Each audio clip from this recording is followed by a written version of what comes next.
You're listening to Short History Shorts audio, where history speaks louder than images.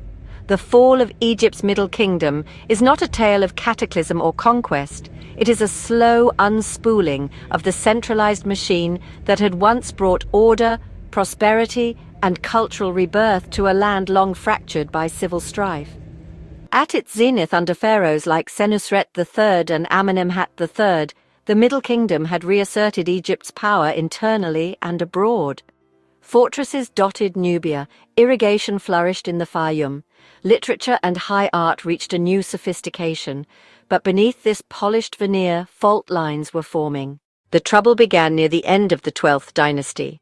Amenemhat III reigned long and with notable success, but his successors inherited a throne beset by uncertainty. His likely son, Amenemhat IV, ruled for less than a decade, and his reign is poorly attested. Following him came Sobekneferu, Egypt's first confirmed female ruler, whose brief reign may have been a desperate effort to maintain dynastic legitimacy in the face of a succession crisis.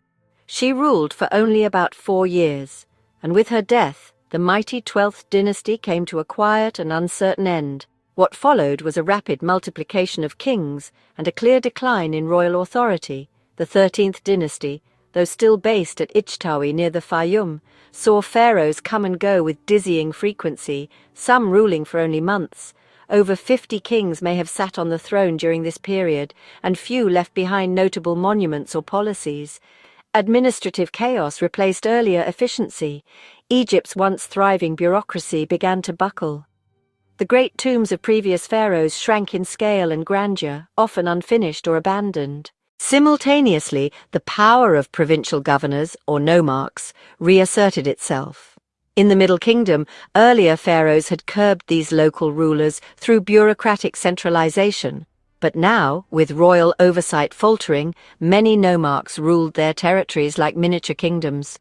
They passed on office hereditarily, raised their own militia forces, and controlled local resources. Some even built their own temples and tombs in open defiance of the weakened central power. To the north, foreign influence grew.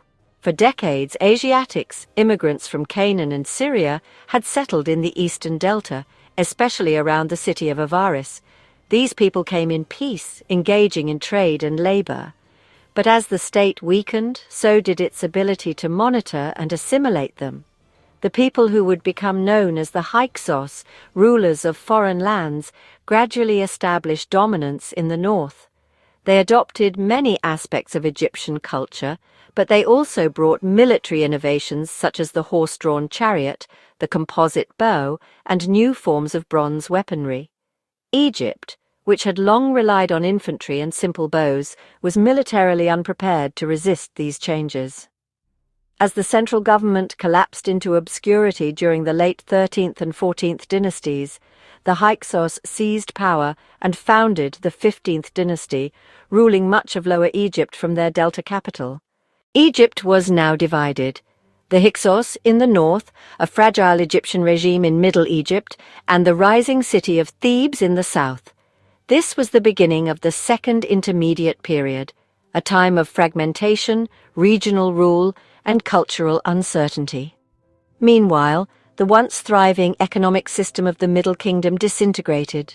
The central redistribution of grain, the maintenance of irrigation systems, and the construction of public works all declined. Famine struck intermittently as the Nile's floods became more erratic and fewer state resources were available to buffer local shortages. Tomb inscriptions and regional texts reflect a growing anxiety about political order and personal survival. The tale of the eloquent peasant and other literary works from this period reflect a population aware of injustice, worried about lawlessness, and nostalgic for a better managed past. The state religion also began to evolve. As Osiris grew in importance during the Middle Kingdom, his promise of an afterlife extended to ordinary Egyptians. But with the collapse of centralized temple support, religious institutions faced new pressures. Temple economies were disrupted. Priestly power fractured along regional lines, and without strong pharaohs to embody divine order, the concept of Ma'at, the ideal of cosmic balance, began to feel increasingly remote.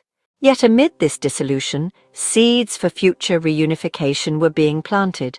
In Thebes, a southern city that had played a crucial role in previous national restorations, local rulers began to grow in strength. They maintained native Egyptian traditions, distanced themselves from the Hyksos, and developed their own priesthoods and armies. These Theban princes, initially nominal vassals to the Hyksos, would eventually launch the campaigns that expelled the foreigners and reunified the country in the new kingdom. But that was still decades away. The fall of the Middle Kingdom stands as a cautionary episode in Egyptian history. It was not marked by dramatic invasion or sudden collapse, but by slow erosion, political uncertainty, administrative fatigue, creeping localism, and an inability to adapt to new geopolitical realities. Its pharaohs, once praised for their wisdom and order, faded into obscurity.